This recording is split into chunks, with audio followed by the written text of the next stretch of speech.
Nous disons tous Amen. Amen, bien-aimés. Amen. Nous prions que tous nos micros soient en mute afin de n'écouter que celui que le Seigneur a réservé pour nous ce soir. Que Dieu nous bénisse. Bon appétit. Amen. Shalom, bien-aimés dans le Seigneur. Oui, gloire à notre Père qui nous a encore rassemblés ce soir. Lui qui nous garde toujours en vie. Si nous vivons jusque-là, jusqu'aujourd'hui, c'est parce que l'Éternel a des choses à faire avec nous. Les jours passés, je crois les 4 jours, disons même, ça fait une semaine que notre bien-aimé Paul nous a exhorté sur la grâce de Dieu, un enseignement très très puissant. En tout cas, j'ai été très béni par cet enseignement. Et je suis encore béni par cet enseignement. Je continue à être béni parce que je veux encore écouter et réécouter encore. Oui, bien aimé, ce soir, nous allons toujours continuer dans cette même perspective. Nous allons toujours parler de la grâce de Dieu. On dit souvent en science que la répétition est la mère des sciences. Donc, si je répète exactement ce que le bien-aimé Paul nous a dit les jours passés, hier, avant-hier et les jours passés, donc cela ne dérange personne parce que ça va nous aider à mieux connaître. On m'avait parlé de l'histoire, j'ai entendu parler de l'histoire d'un homme de Dieu qu'on appelait D.L. Moody. Lors d'une réunion, c'était un séminaire de plusieurs jours. Et pendant ces séminaires-là, quand il venait, à chaque fois qu'il venait, il donnait le thème « Vous devez naître de nouveau ». Vous devez naître de nouveau. Et je crois une semaine après, il y a un type qui l'a appelé, un frère qui était fatigué, et dit « Non, mais pourquoi est-ce que toi, tout le temps, tu viens? Ça ne te fatigue pas de continuer à nous parler toujours de « Vous devez naître de nouveau, vous devez naître de nouveau ». Ça, c'est quoi ça? Il dit « Mais oui, exactement. Tu dois naître de nouveau parce que je parle de ça parce que tu dois naître de nouveau. » Quelquefois, bien aimé, pour comprendre la parole de Dieu, le Seigneur est obligé de répéter la parole. Et cela est salutaire pour nous. Nous voyons ça même dans le livre de Philippiens. Philippiens chapitre 3, l'apôtre Paul, quand il a écrit aux chrétiens de Philippe, il dit, je crois que cela est salutaire pour vous. Je vais lire ça, ce n'est pas notre passage, mais c'est juste en passant. Il dit dans Philippiens chapitre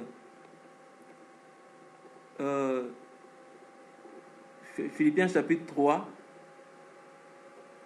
au verset, excusez-moi, ok, c'est le premier verset. Il dit, au reste, frères, réjouissez-vous dans le Seigneur. Je ne me lasse pas de vous écrire les mêmes choses. Et pour vous, cela est salutaire. C'est très important. Voilà pourquoi lorsque nous écoutons un thème, nous ne devons pas nous dire que non, ça on a déjà écouté. On peut rater beaucoup de choses. Car la parole de Dieu, la Bible dit, est puissante et plus tranchante qu'une épée à double tranchant, qui est capable de séparer l'âme et l'esprit. Donc, bien-aimés, s'il faut enseigner sous la grâce pendant 1000 jours, pendant tout un mois, si le Seigneur veut nous communiquer quelque chose, nous ne devons pas nous fatiguer de l'écouter. Car cela est salutaire pour nous. Dieu sait de quoi nous avons besoin. C'est très important. Alors, sans plus tarder, nous allons prendre notre passage de base dans le livre des Actes des Apôtres. Et nous allons lire Actes chapitre 6, le verset 8. S'il y a un bien-aimé qui a la page, il peut lire Actes chapitre 6, le verset 8. Nous lisons Actes 6, verset 8. Étienne, plein de grâce et de puissance, faisait des prodiges et de grands miracles parmi le peuple. Amen. Amen. La Bible dit Étienne, plein de grâce et de puissance. Et quel est le résultat? Il faisait parmi le peuple des prodiges et, bien aimé, remarquez bien, et de grands miracles. Ça veut dire que ce n'était pas n'importe quel miracle. Ce qui faisait qu'Étienne fasse des prodiges et ces grands miracles, parce qu'il y avait deux choses dans la vie d'Étienne. Il était plein de grâce, ou encore il était rempli de grâce et de puissance. Donc, tel que le bien-aimé nous a enseigné ça les fois passées, on peut avoir la grâce, mais un peu de grâce. Mais Dieu veut que nous soyons remplis de la grâce, c'est-à-dire que la grâce soit en quantité industrielle. Et nous allons essayer de voir comment reconnaître celui qui a la grâce de Dieu sur lui. Déjà, sur la vie d'Étienne, ici, on dit qu'il était plein de grâce et de puissance. Qu'est-ce qu'il faisait? Il faisait des prodiges et de grands miracles. En lisant les Actes des Apôtres, chapitre 6, j'ai remarqué que ce mot « grâce » se réfère à deux choses, à la foi et à la sagesse. Nous allons lire Actes chapitre 6 et nous allons prendre le verset 3. Actes chapitre 6. Donc la grâce comme la sagesse, la grâce comme la foi également. Nous allons d'abord prendre Actes chapitre 6, le verset 3. Ensuite, nous allons lire aussi le verset, du verset 3 au verset 5. Actes 6, 3 à 5. C'est pourquoi, frères, choisissez parmi vous 7 hommes de qui l'on rende un bon témoignage, qui soient pleins d'Esprit Saint et de sagesse, et que nous chargeons de cet emploi. Et nous, à nous appliquer à la prière au ministère de la parole. Cette proposition plut à toute l'assemblée. Ils eurent Étienne, homme plein de foi et d'Esprit Saint, Philippe, Prochor, Nicanor, Timor, Parménas et Nicolas, prosélyte d'Antioche. Il les présentait aux apôtres qui, après avoir prié, leur imposèrent les mains. Amen.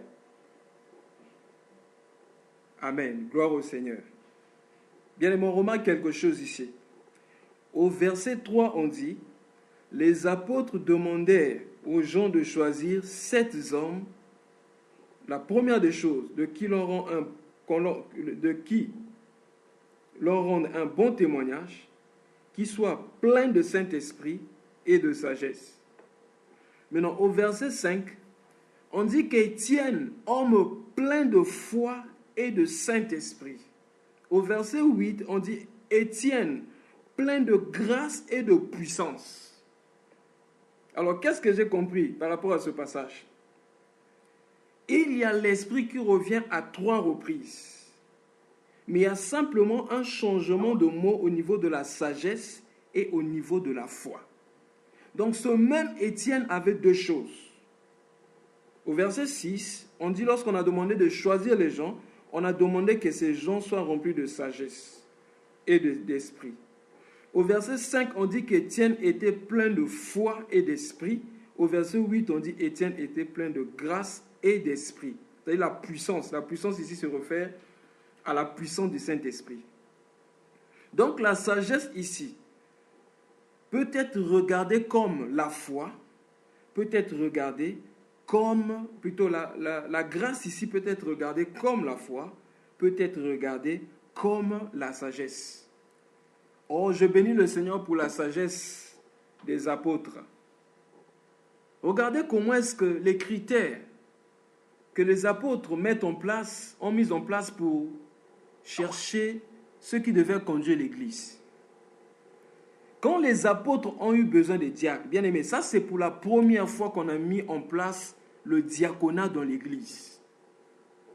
Les apôtres n'ont pas dit chercher quelqu'un qui a fait management ou ressources humaines.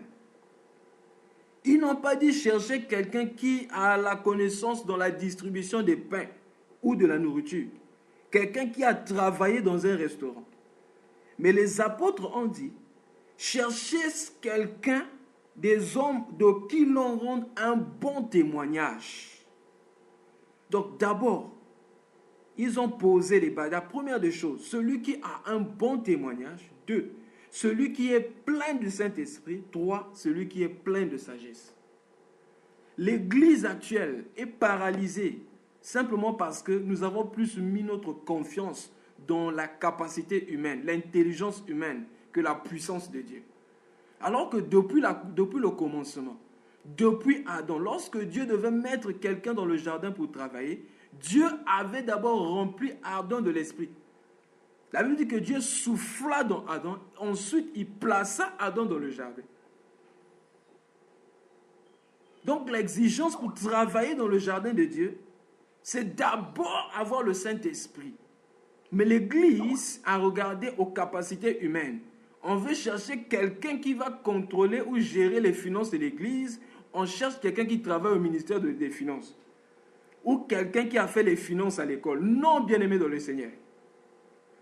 Pour servir dans le royaume, ça dit bien-aimé, ça c'était notre plateforme. Pour servir dans le royaume, il faut être rempli du Saint-Esprit. Voilà pourquoi notre Seigneur, avant de quitter, lorsqu'il a envoyé les disciples, il dit, c'est vrai, je vous ai enseigné pendant 3 ans et demi. Mais vous n'allez pas prêcher l'évangile. N'allez pas sur le terrain jusqu'à ce que vous ne soyez remplis du Saint-Esprit. Et lorsqu'ils ont reçu le Saint-Esprit, c'est là qu'ils sont sortis pour aller annoncer l'évangile. Donc les apôtres ont dit, il faut qu'on rende un bon témoignage de la personne. Et que cette personne soit remplie de Saint-Esprit et de sagesse. Gloire au Seigneur. Donc Étienne ici était rempli de la Bible dit, il était plein de sagesse. Et dans cette sagesse, ça se cache 2 choses. Plein de grâce. Dans cette grâce, ça se cache 2 choses. Il y a la sagesse et il y a la foi. Et la Bible dit, par ses mains, il se faisait des grands miracles. Bien, mais quand on parle de grands miracles, ça veut dire que c'était des miracles exceptionnels. Étienne, après avoir accompli ces grands miracles, il n'a pas dit, ok, je deviens prophète. Non. Il n'a pas dit, je deviens bishop. Parce qu'aujourd'hui, quand on essaie d'exercer peut-être le don de la prophétie, on voit un peu des miracles sur nous. Ok, on change de nom, automatiquement, on devient prophète. Ou encore, on devient bishop des nations ou évangéliste international. Étienne était diacre. Oh, de nos églises, nous avons besoin de ces diacres. Des diacres remplis de Saint-Esprit et de foi. Des diacres remplis de Saint-Esprit et de force.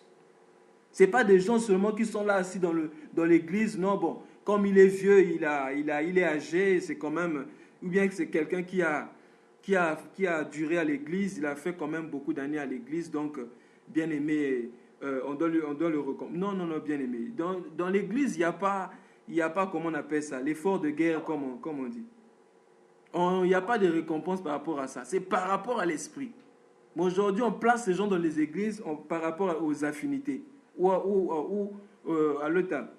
à la durée passée dans les églises. Comme il a duré dans l'église, ok, il devient ancien de l'église. Non, l'ancienneté à l'église, ce n'est pas l'ancienneté par rapport à la durée dans l'église. C'est ce qu'on n'a pas compris. Voilà pourquoi les églises sont faibles, bien aimés dans le Seigneur. Étienne était rempli de grâce. Et je disais, dans cette grâce-là, il y a la sagesse et il y a la foi.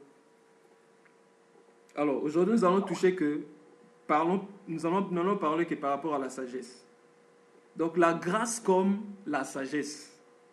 Alors, cette sagesse bien-aimée, il s'agit de la sagesse d'en haut. Ce n'est pas la sagesse qu'on trouve dans les vieux du village. On dit non, le vieux il est sage. Non, il n'est pas sage. Il n'est pas sage, il est insensé. Parce que celui qui est sage devant Dieu, c'est celui qui craint la parole de Dieu. Voilà pourquoi Élie, lorsqu'il parlait à Job, il dit que je croyais que les cheveux blancs allaient donner la sagesse. Mais en réalité, dans l'homme, c'est l'esprit. C'est-à-dire, c'est l'esprit qui donne la sagesse. Ah, cela, je me rappelle Ésaïe chapitre 11. L'Ésaïe chapitre 11 présente, vous avez le bien-aimé Paul nous a exhorté sur ça. Les 7 dimensions de l'esprit. L'esprit comme l'esprit de sagesse. Donc, Étienne ici, quand il a reçu l'esprit de grâce, il avait reçu l'esprit de sagesse. Bien-aimé dans le Seigneur. Donc, cette sagesse ce n'est pas une sagesse de la terre, mais c'est une sagesse d'en haut. C'est une sagesse qui vient par le Saint-Esprit. Ok. Juste pour rappeler, nous pouvons lire Ésaïe chapitre 11, verset 2.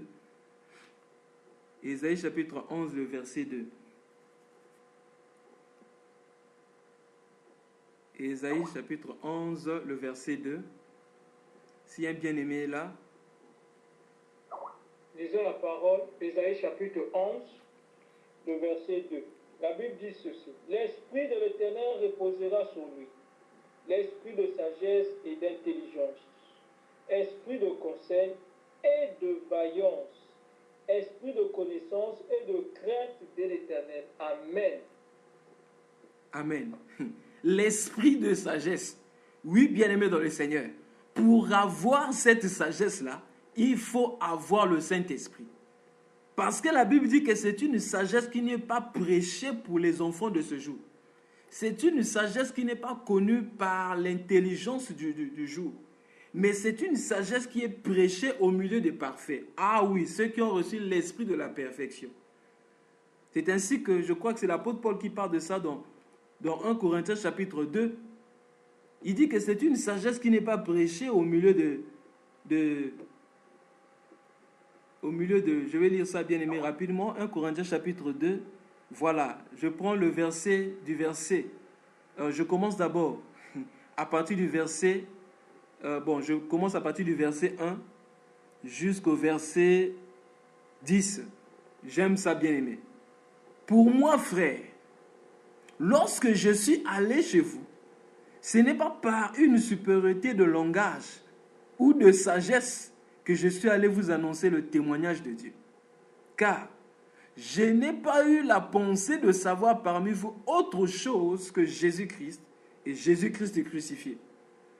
Et ma parole et ma prédication ne reposaient pas sur les discours persuasifs de la sagesse, c'est-à-dire la sagesse humaine, mais sur une démonstration, remarquez bien, sur une démonstration de l'esprit et de puissance. Ah, nous comprenons maintenant d'où venait la puissance d'Étienne. C'est une sagesse, la Bible dit, afin que votre foi fût fondée non sur la sagesse des hommes, mais sur la puissance de Dieu. Cependant, c'est une sagesse que nous prêchons parmi les parfaits, sagesse qui n'est pas de ce siècle. C'est-à-dire, c'est une sagesse qu'on ne trouve pas en lisant la géographie ou en lisant les livres de sciences, de computer science ou encore des livres de philosophie. C'est une sagesse qu'on ne peut pas trouver dans Aristote ou encore Karl Marx, etc. Mais la Bible dit que nous prêchons une sagesse, la sagesse de Dieu, qui est comment? La Bible dit mystérieuse et cachée, que Dieu, avant les siècles, avait destiné pour notre gloire. Ah, donc c'est une sagesse qui a été destinée, bien aimé, pour notre gloire. Quand on reçoit cette sagesse, bien aimé, on rentre dans la gloire. Je comprends pourquoi la Bible dit, oui, la Bible dit, nous savons que toute chose concourt au bien de ceux qui aiment Dieu, tous ceux qui sont appelés selon ses desseins. La Bible dit, ceux qu'il a connus d'avance, il les a aussi appelés. Et ceux qu'il a appelés, il les a aussi justifiés. Et ceux qu'il a justifiés, il les a aussi glorifiés. Comment? Par cette sagesse bien-aimée. Verset 9. Comme il est écrit, ce sont des choses que l'œil n'a point vues, que l'oreille n'a point entendues, et qui ne sont point montées au cœur de l'homme. Des choses que Dieu a préparées pour ceux qui l'aiment. Verset 10. Dieu nous les a révélées par l'Esprit, car l'Esprit sonde tout, même les profondeurs de Dieu. Donc c'est une sagesse céleste. Donc la grâce de Dieu, c'est une sagesse bien-aimée céleste. Et le diacre Étienne, j'allais même dire l'apôtre, le diacre Étienne était rempli de cette sagesse céleste-là. Quand la Bible dit qu'Étienne était rempli de grâce et de puissance, c'est-à-dire qu'Étienne était rempli de sagesse et de puissance. La sagesse de Dieu, insondable. Voilà pourquoi, étant rempli de cette puissance-là, Étienne, comme il était déjà glorifié dans son esprit, il était capable, étant sur la terre, de voir le Seigneur de gloire. Alors que la Bible dit qu'il est assis à la droite du Père. Mais Étienne l'a vu debout, bien-aimé. Oh, bien-aimé dans le Seigneur. C'est une sagesse, bien-aimé, qui nous fait monter pour s'asseoir avec Christ dans les airs. C'est une sagesse qui nous permet de voir le Seigneur de gloire. Et lorsque nous voyons le Seigneur de gloire, aucune chose sur la terre ne peut nous arrêter, bien-aimé dans le Seigneur. Aucune puissance de ce siècle, aucune puissance infernale. Le monde des ténèbres tremblera devant nous. Voilà pourquoi, bien-aimés, nous devons prier, chercher cette sagesse. Bien-aimés dans le Seigneur, c'est une sagesse, la sagesse d'en haut. Alors, pour comprendre ce qu'est ça, la sagesse d'en haut, bien-aimés, prenons un peu notre témoignage avec notre frère Jacques. Dans Jacques chapitre 3, du verset 13 au verset 17, Jacques nous parle de cette sagesse. Et là-bas, Jacques nous présente deux types de sagesse. La sagesse d'en bas et la sagesse d'en haut. Si un bien-aimé peut nous prendre Jacques chapitre 3, du verset 13 au verset 17. Jacques Dans la 3, parole dans Jacques chapitre 3. Oui, bien-aimé, tu peux lire.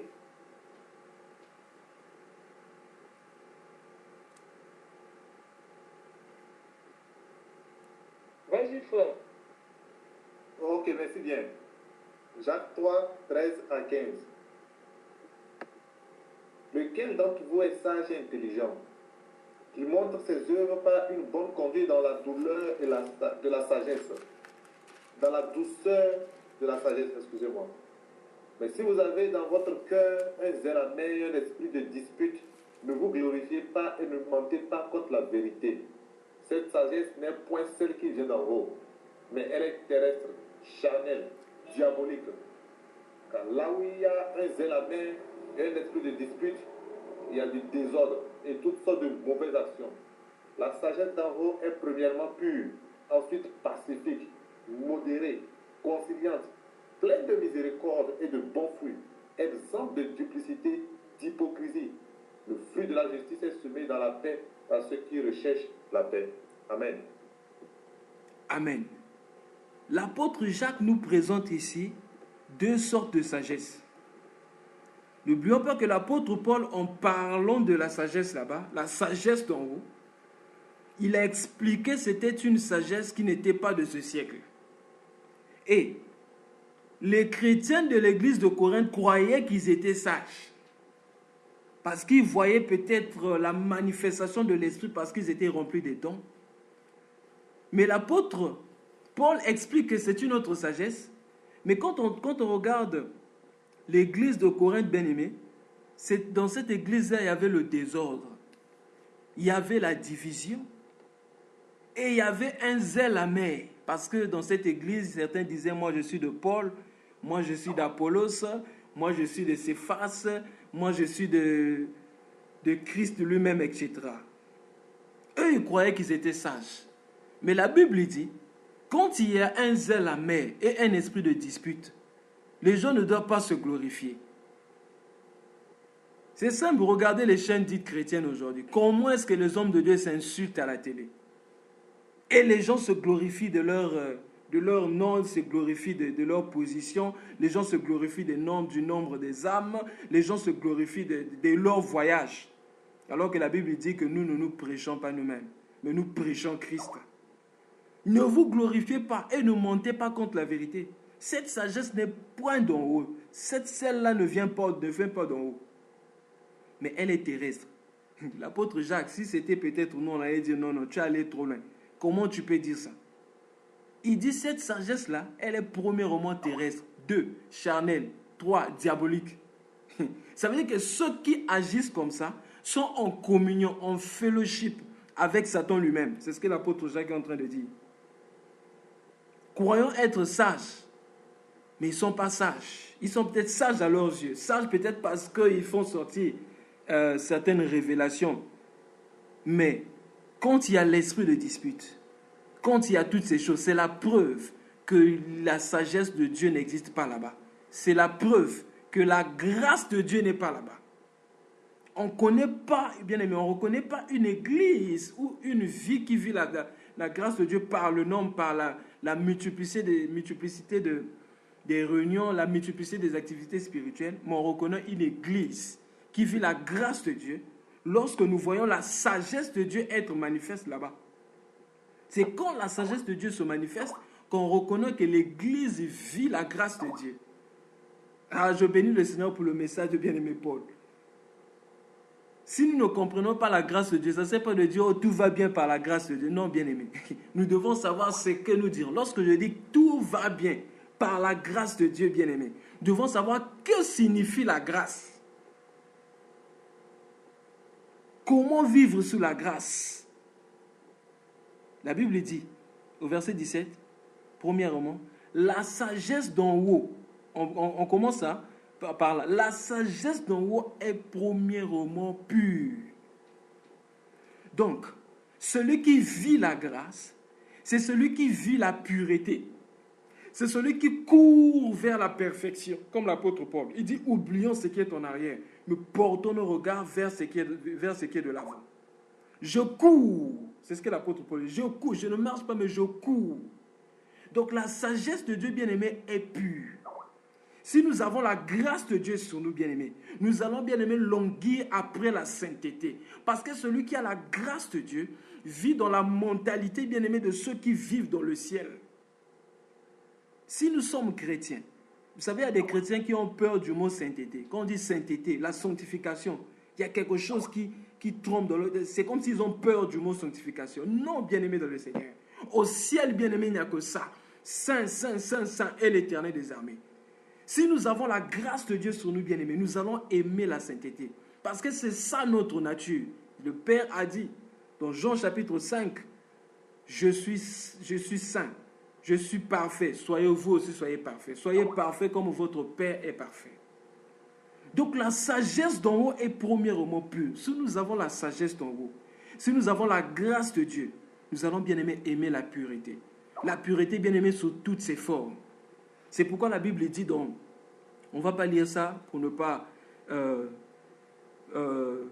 prendre beaucoup de temps. Si un bien-aimé peut juste placer le passage. La Bible dit dans Matthieu chapitre 5, verset 8, « Heureux ceux qui sont purs, ceux qui ont le cœur pur, car ils verront Dieu. » La sagesse de Dieu bien-aimé dans le Seigneur est premièrement pure. Ça veut dire que celui qui a la grâce de Dieu sur lui doit chercher la pureté du cœur. Bien-aimé, chercher la pureté du cœur, c'est faire très attention à notre vie intérieure, à ne pas se focaliser à notre vie extérieure. Si nous nous focalisons à l'extérieur, nous serons hypocrites.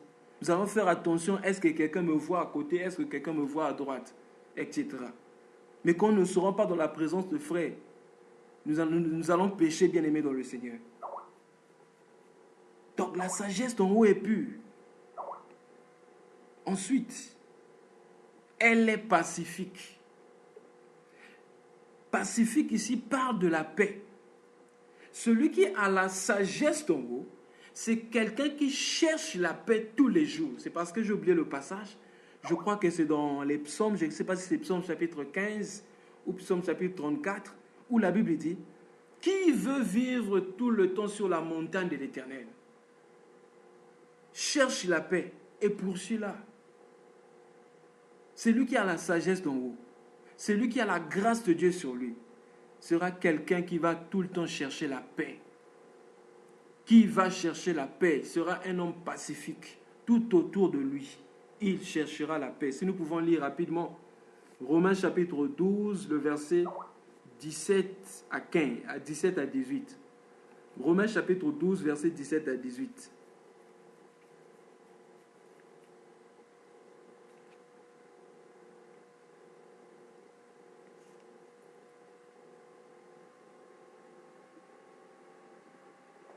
Romains 12, 17 à 18. Ne rendez à personne le mal pour le mal. Recherchez ce qui est bien devant tous les hommes. S'il est possible, autant que cela dépend de vous, soyez en paix avec tous les hommes. Amen.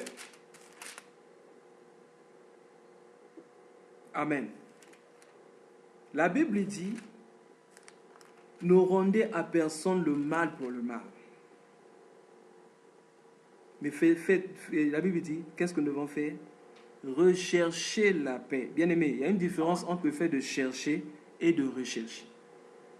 On peut chercher quelque chose, mais rechercher parle de fait de chercher avec plus de précision, le fait de chercher et de chercher encore. Rechercher la paix. Rechercher ce qui est bien devant tous les hommes. Et la Bible dit, et s'il est possible, autant que cela dépend de vous, soyez en paix avec tous les hommes. Bien-aimé, celui qui vit la grâce de Dieu, c'est quelqu'un qui va chercher la paix tout le temps. C'est quelqu'un qui va chercher la paix, même dans sa façon de parler, même dans sa façon d'agir. Il va toujours chercher la paix. Voilà quelqu'un qui vit la grâce de Dieu. Et même en cherchant la paix, bien-aimé, même dans nos paroles, la Bible dit dans Colossiens chapitre 4, versets 5 à 6, là-bas on parle de notre façon de parler. On dit que même dans nos paroles, il faut qu'il y ait un peu de grâce. Pas un peu, mais nos paroles soient accompagnées de grâce. Colossiens chapitre 4, du verset 5 au verset 6. Colossiens 4, 5 à 6.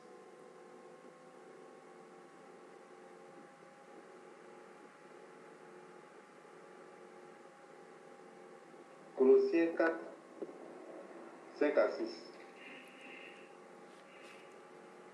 Conduisez-vous avec sagesse envers ceux du dehors et achetez le temps. Que votre parole soit toujours accompagnée de grâce, assaisonnée de sel, afin que vous sachiez comment il faut répondre à chacun. Amen. Amen. Voilà quelqu'un qui vit dans la grâce. Celui qui vit dans la grâce, la Bible dit, on reconnaîtra sa vie, on reconnaîtra celui qui vit dans la grâce par ses paroles. Bien aimé, lorsque nous parlons, est-ce qu'on peut sentir la grâce dans ce que nous disons? Parce que lorsqu'on parle de la grâce, oh, je bénis le Seigneur pour l'espagnol. Les Espagnols, pour dire merci, disent gracias. On reconnaît celui qui a la grâce dans sa façon de parler. Je relis encore le verset 6. Que votre parole soit toujours, la Bible dit toujours. Ah, j'aime le mot toujours. Toujours, toujours signifie tous les jours. C'est-à-dire tout est jour, c'est-à-dire tous les jours. Tous les jours, nos paroles doivent être accompagnées, la Bible dit, accompagnées de grâce, assaisonnées de sel, afin que vous sachiez comment il faut répondre à chacun. Gloire au Seigneur. La grâce, la parole qui est remplie de grâce, c'est une parole, bien-aimée, qui vient pour apporter l'unité. C'est une parole qui vient pour apporter la vie. Voilà pourquoi la Bible dit ici, assaisonné de sel. Ah oui, nos sœurs comprennent c'est de quoi je suis en train de parler.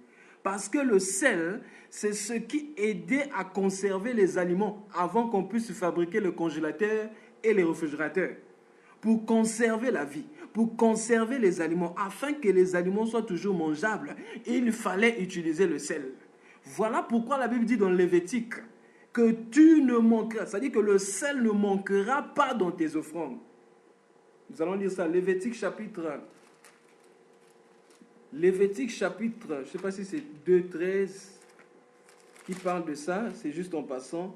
Voilà. Si un bien-aimé peut prendre Lévitique chapitre 2, verset 13, 12 à 13, pour la compréhension. Lévitique 2, 12 à 13. Vous pourrez en offrir à l'Éternel comme offrande des prémices, mais il n'en sera point présenté sur l'autel comme offrande d'une agréable odeur. Tu mettras du sel sur toutes tes offrandes. Tu ne laisseras point ton offrande manquer de sel. Signe de l'alliance de ton Dieu. Sur toutes tes offrandes, tu mettras du sel. Amen. Amen. Nous allons prendre Marc. Dans Marc aussi, le Seigneur nous parle du sel. Parce que lui, il a dit que vous êtes le sel de la terre. Si le frère peut prendre aussi, pour compléter à ça, Marc chapitre 9, et nous allons lire de verset 49 au verset 50. Car tout homme sera salé de feu, Le sel est une bonne chose. Mais si le sel devient sans saveur, avec quoi l'assaisonnerez-vous? Ayez du sel en vous-même et soyez en paix les uns avec les autres. Amen. Amen. Ah oui, bien-aimé, le sel permet de conserver l'aliment. Le sel permet de conserver la vie. C'est-à-dire, le sel permet de conserver une bonne relation. Et le sel, bien-aimé, ce sont les paroles de nos bouches, bien-aimé, qui donnent un sens à notre vie. Notre vie a un sens, dans la mesure où elle peut donner un sens à une autre vie. Et le moyen par lequel le Seigneur nous a donné aussi à donner un sens à d'autres vies, c'est par nos paroles. Voilà pourquoi la Bible dit que nos paroles soient assaisonnées de sel. Que nos paroles soient toujours accompagnées, bien-aimés, de la grâce. Nous ne devons pas avoir nos paroles ne doivent pas être dures. Il y a des chrétiens qui ont des paroles dures, bien-aimés. Faisons très attention. Même telles que nous prêchons comme ça. La Bible dit du Seigneur Jésus-Christ, dans Jean chapitre 1, verset 14. La Bible dit, « Et la parole s'est faite chair. » Comment la parole s'est faite chair? Elle habita au milieu de nous, pleine de grâce et de vérité. Si on peut lire ça dans une autre version, si un frère a la version français courant là-bas, pour lire Jean chapitre 1, verset 14, la Bible dit, au commencement était la parole, au verset 1. Mais quand on arrive au verset 14, on dit, cette parole s'est faite chair, c'est-à-dire Jésus-Christ. Et comment était sa parole? Si un bien-aimé est là, pour nous lire Jean chapitre 1, verset 14.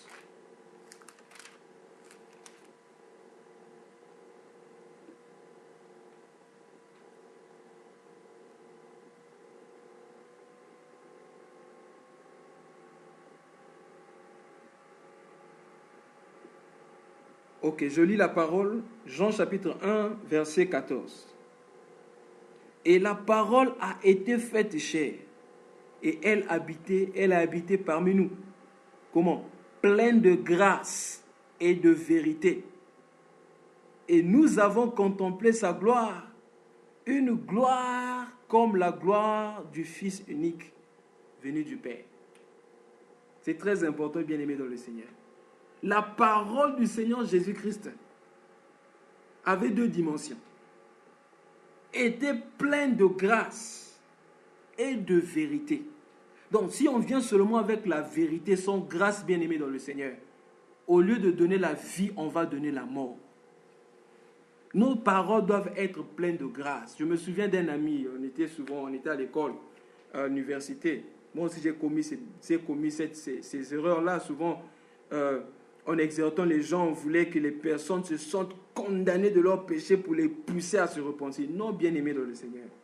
Nous ne pouvons pas, bien-aimés, nous ne pouvons pas, bien-aimés, changer les cœurs.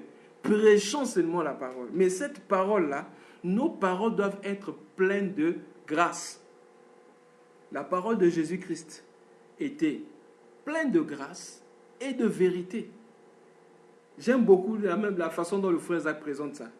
Il dit que la grâce et la vérité, c'est comme l'électricité et l'isolant. Imaginez-vous qu'on laisse un fil électrique sans emballer par le plastique, l'isolant. Comment est-ce que ça va faire des dégâts?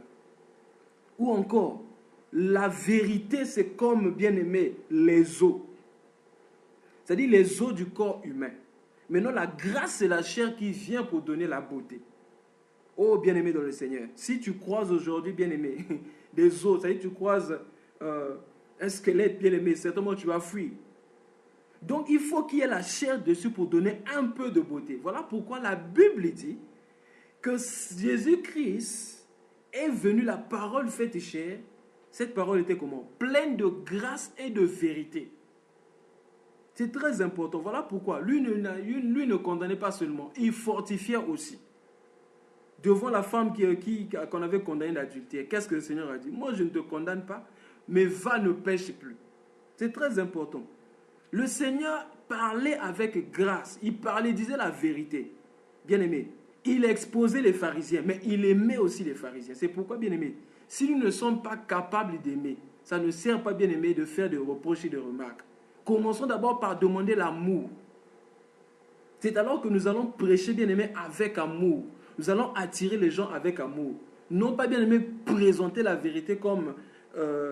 c'est comme si c'était un fardeau qu'on vient juste déposer pour dire, ok, je t'ai parlé de ta vie, je t'ai présenté l'évangile, si tu vas en enfer, tant pis pour toi. Non, bien aimé dans le Seigneur. Nos paroles doivent être assaisonnées de grâce. Nous allons encore prendre 3 témoignages.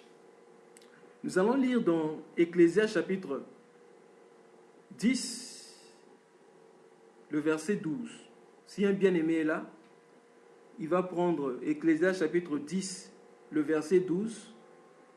Et ensuite, on va lire aussi Proverbes chapitre 10, le verset 32. Ecclésias 10, verset 12. Les paroles de la bouche du sage sont pleines de grâce, mais les lèvres de l'insensé causent sa perte. Amen.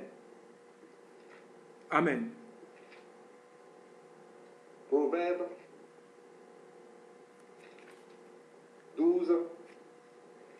Non, Proverbe 10, verset 32. Ok, Proverbe 10, verset 32. Les lèvres du juste connaissent la grâce, et la bouche des méchants la perversité. Amen. Amen. Nous allons encore prendre un autre témoignage. Si le frère peut prendre Proverbe 15. Proverbe 15, le verset 2 et le verset 4. Disons, la langue des sages rend la science aimable, et la bouche des insensés répand la folie. Verset 4. La langue douce est un arbre de vie, mais la langue perverse brise l'âme. Amen. Amen. J'ai beaucoup aimé le dernier passage. La langue des sages rend la science aimable. Bien aimé dans le Seigneur. Les gens vont aimer l'évangile que nous prêchons si nous avons la sagesse d'en haut. Mais si nous venons seulement avec la vérité, on va frapper là-bas et les gens seront condamnés dans leur cœur. Bien aimé, on n'a rien fait. La Bible dit, vous connaîtrez la vérité et la vérité vous affranchira. La loi est venue pour me présenter le péché, pour pousser les gens à culpabilité. Mais la grâce et la vérité sont venues par Jésus-Christ pour sortir les gens du péché et de la culpabilité, pour les libérer du péché. C'est très important.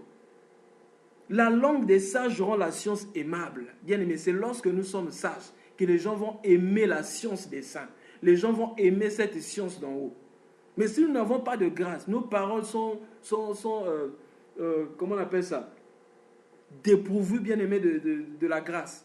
Les gens ne vont pas aimer cette science. C'est-à-dire cette science-là, c'est pas la géographie, c'est pas géopolitique, c'est pas la biologie, mais c'est la science de Dieu. Si nous voulons que les gens aiment cette science, bien aimé, nous devons chercher la sagesse d'en haut. Et la sagesse d'en haut, là, c'est la grâce de Dieu. Et cette grâce, c'est dans notre façon de parler. Bien aimé, lorsque nous parlons, nous poussons les gens à aimer Dieu ou les gens à fuir Dieu. Bien aimé, il y a un passage dans la Bible qui dit que ce peuple deviendra comme le Dieu qu'il sait. Quelquefois, les gens sont condamnés. Les gens pensent que Dieu est comme un gendarme qui est là avec une chicotte qui attend que tu pêches pour te frapper. Parce que nous présentons un Dieu gendarme. Nous présentons un Dieu qui est là en haut avec des missiles, attendant qu'on pêche pour nous frapper des missiles. Parce que nous présentons un Dieu méchant. Nous ne présentons pas un Père d'amour. Le Père plein de grâce qui veut que nous soyons libérés du péché. Bien aimé, dans nos messages, attirons-nous vers Dieu ou nous poussons seulement les gens à avoir peur de Dieu comme si l'Éternel était contre eux et que l'Éternel attendait que ces gens pêchent pour les frapper. La langue des sages rend la science aimable et la bouche de l'insensé répand la folie. Alors quel est l'insensé ici? C'est celui qui manque de grâce dans sa parole. L'insensé, c'est celui qui n'a pas de grâce. C'est-à-dire ses paroles sont dépourvues de grâce. C'est lui l'insensé. Mais celui dont la bouche est remplie de grâce, c'est celui-là qui est sage devant l'Éternel. Verset 4. La langue douce est un arbre de vie. Gloire au Seigneur. La langue douce est un arbre de vie. Bien-aimés, nous devons prier que le Seigneur rende nos langues douces. Que nous ayons des langues douces pour soutenir les vies. La Bible dit dans le livre d'Ésaïe chapitre 50 verset 4, parlons de notre Seigneur Jésus. Chaque matin, il éveille mon oreille. Pourquoi? pour que je soutienne celui qui est abattu. Oh, la langue douce vient pour soutenir. Ésaïe chapitre 50, verset 4. Mais la Bible dit, mais la langue perverse brise l'âme. Bien aimé, il y a des gens bien aimés. Tu viens, tu écoutes le message comme ça là. Après le message, au lieu d'être encouragé, tu es découragé.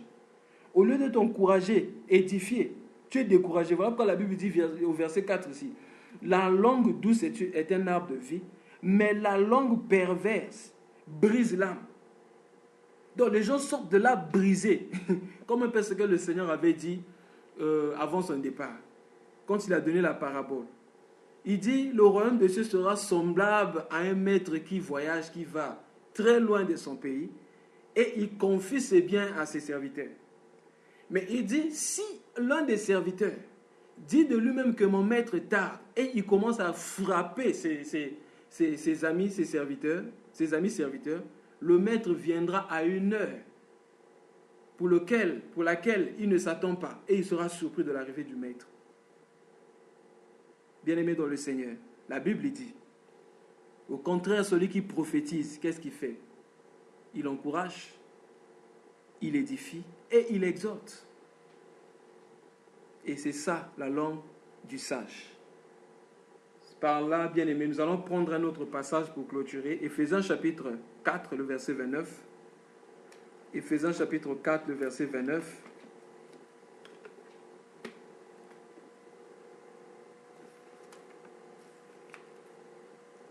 Éphésiens 4, verset 29. Car jamais personne n'a haï sa propre chair, mais la nourrit et en prend soin. Quand Christ le fait, Éphésiens 4. excusez-moi,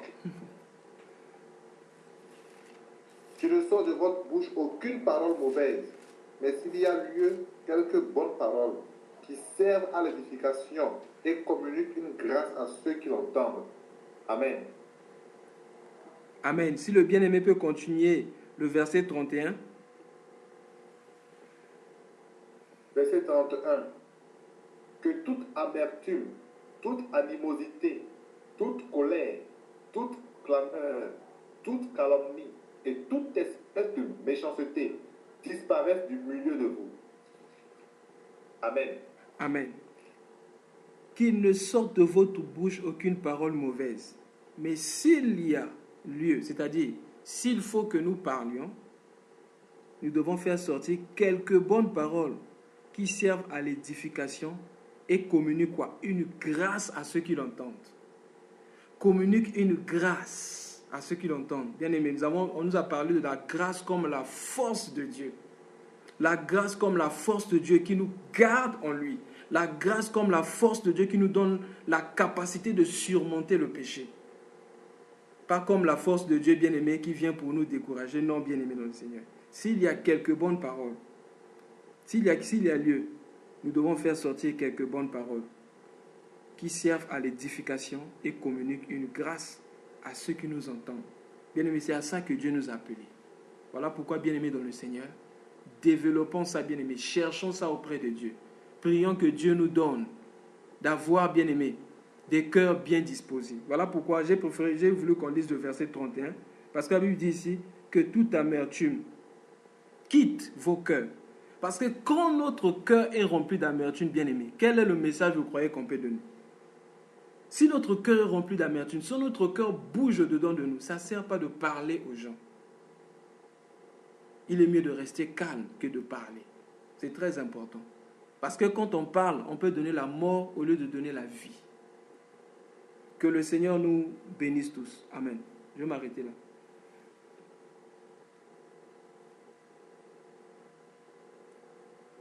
Amen, amen, amen. Que le Seigneur te bénisse encore, frère Théo, et que le Seigneur nous aide encore, nous soutienne. Bien-aimés, sans plus tarder, nous allons remercier le Seigneur pour son message.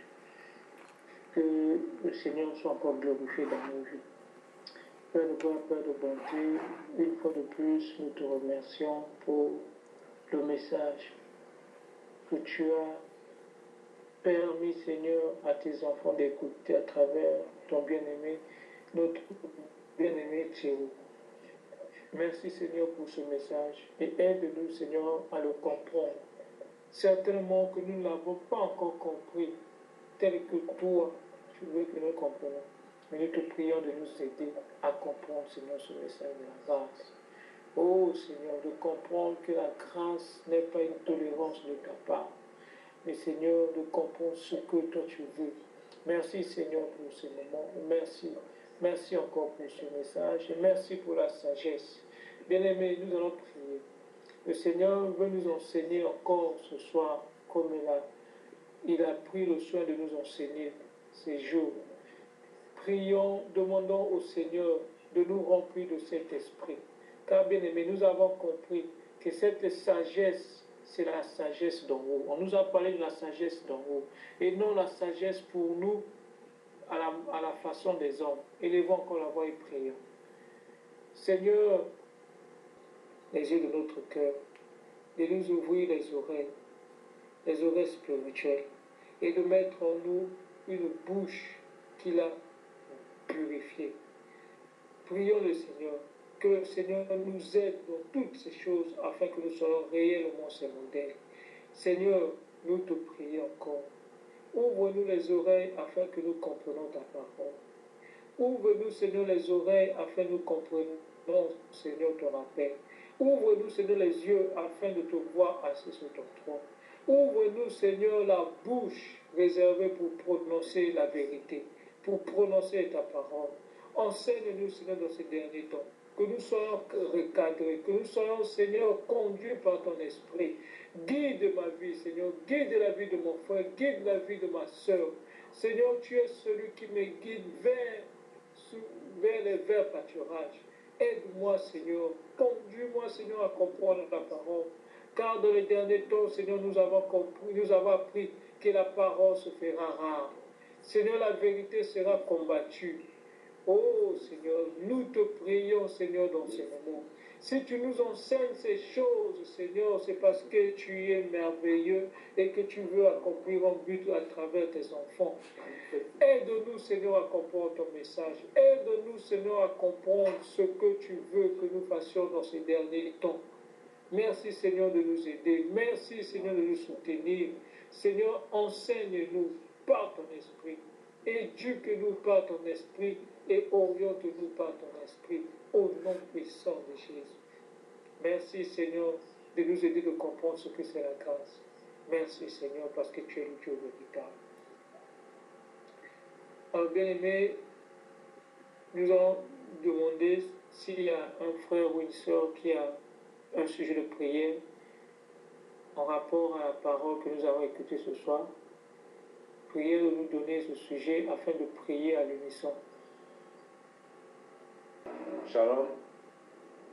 Nous allons élever nos voix encore ce soir pour prier, demander la faveur de Dieu dans nos vies. Que Dieu utilise nos bouches. Comme ce soir, nous avons reçu de l'Éternel pour exhorter, pour édifier, pour ramener nos frères et sœurs, ceux qui ont des doutes, ceux qui n'arrivent pas à être forts.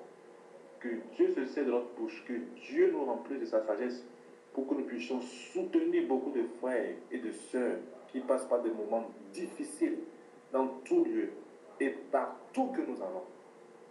Prions au nom puissant de Jésus. Oui, Seigneur, nous prions de nous le donner afin de prier à l'unisson. Nous allons prier pour nos frères et sœurs qui sont dans des moments difficiles. Et que le Seigneur, dans ces moments difficiles, que le Seigneur puisse les aider. Nous prions aussi pour notre bien-aimé alors qu'ils ne le sont pas. Priez pour tous ceux qui se trouvent dans les églises, qui se disent être capables, être remplis du Saint-Esprit, être en alliance avec Dieu, mais en réalité ils ne le sont pas. Que le Seigneur puisse ouvrir leurs yeux afin qu'ils comprennent leur situation réelle, leur état d'âme réelle, afin qu'ils prennent la décision de changer et de revenir à Christ. Élevons la voix, prions que le Seigneur ouvre les yeux à ceux qui se montrent à eux-mêmes. Élevons la voix et prions. Pour une édification, prière de nous l'apporter, que le Seigneur soit encore glorifié.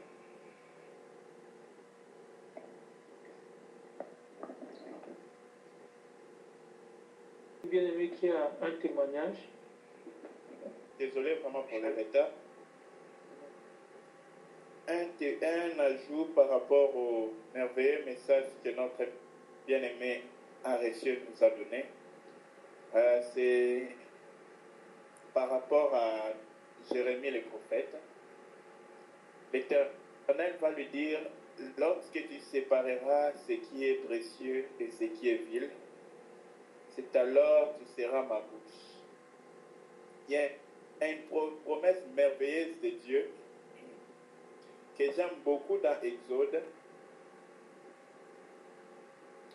L'Éternel dit à Moïse, je serai avec ta bouche. Bien aimé dans le Seigneur. Je vais essayer de retrouver les versets. Ça, ce sont des promesses que l'Éternel a faites et qui sont merveilleuses et que l'Éternel a pour nous. Pas comme des fantaisies, mais comme des choses qu'il a promis et qu'il veut faire dans nos vies. Et bien aimé dans le Seigneur, c'est notre partage, notre responsabilité de chercher à voir ces choses accomplies dans nos vies. Car à l'Éternel, pour sa part, il veut le faire dans nos vies. Mais il ne peut pas nous forcer d'avoir cela. Il ne peut pas nous forcer de manifester cela. Mais il veut que nous puissions réellement communier, manifester et vivre cela. Et cela dépendra maintenant de combien nous réagissons à sa parole. Merci beaucoup, frère Théo. Jérémie 15, verset 19. Là, c'est là où il dit à Jérémie que si tu sépares ce qui est précieux de ce qui est vil. Cette séparation-là doit commencer par la source qui fait combler nos cœurs. Qu'est-ce que nous écoutons? Qu'est-ce que nous donnons à nos oreilles? De quoi est-ce que nous alimentons notre cœur? Merci. Prenons ce qu'il va dire à Moïse. Exode chapitre 4, versets 12 à 15. Lisons. Va donc, je serai avec ta bouche, et je t'enseignerai ce que tu auras à dire. Bien aimé, le petit ajout que je vais essayer d'apporter pour notre édification, c'est que nous devons toujours être lents à parler premièrement. Lorsque nous sommes lents à parler, lorsque nous nous taisons, cela va nous permettre d'écouter la voix du Seigneur. C'est lorsque nous l'avons entendu que nous pouvons parler. Oh bien-aimé, c'était le principe de la vie de Jésus-Christ. Il entendait Dieu avant de parler. C'était le principe de vie comment on l'appelle, Samuel le prophète. Il ne parlait pas sans entendre Dieu. La conséquence, c'est qu'aucune de ses paroles n'est restée sans s'accomplir. Tout ce qu'il a dit de sa bouche, Dieu a marché après ses paroles pour les accomplir. Bien aimé, si nous voulons que Dieu ne laisse aucune de nos paroles, n'ouvrons pas la bouche quand Dieu ne nous a rien dit. Je sais que c'est difficile physiquement, mais rien n'est impossible à Dieu. Et Dieu veut le faire dans nos vies. Il le fera si nous le croyons et si nous apprenons à nous taire. Même quand nous voyons que nous avons raison ou qu'il nous faut vraiment expliquer, justifier. Que le Seigneur nous aide. Merci beaucoup, frère. Merci à vous tous. Merci beaucoup, frère. Merci, bien-aimé. Y a-t-il encore une personne qui a un âge chaud ou une édification?